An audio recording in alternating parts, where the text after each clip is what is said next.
जय जोहर छत्तीसगढ़ संगवारी हो। मैं हो काव्या हो। अपन मन देखा था मोर छत्तीसगढ़ न्यूज। ता संगवारी हो, क्रिकेट प्रेमी मन पर एक बहुते बड़े और खुश कर देने वाली खबर निकल के आवत है।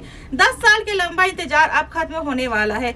IPL 2026 में एक बार फिर ले हमारे रायपुर में क्रिकेट के महाकुंभ सजी। जी हाँ संगवारी हो, BCCI डहल ले संकेत मिल गए कि रायपुर के शहीद वीर नारायण सिंह स्टेडियम में IPL के कुछ मैच मन बर होम ग्राउंड के रूप में चुने जा सकत है।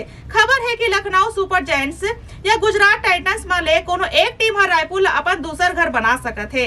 अपन मन ला सूरता हुई कि 2013 ले 2016 के बीच रायपुर में दिल्ली डेयर डेविल्स के मैच होए रही से। जी हाँ, दर्शक मन पूरा स्टेडियम ला भर दे रही है। रायपुर के पिच और जहाँ के सुविधा मन ला देख के बड़े बड़े खिलाड़ी घलो यहाँ खेलेबल अलायत है। ता संगवारी हो, कमर कस ले अब चौका छक्का के गूंज रायपुर में सुनाई देही।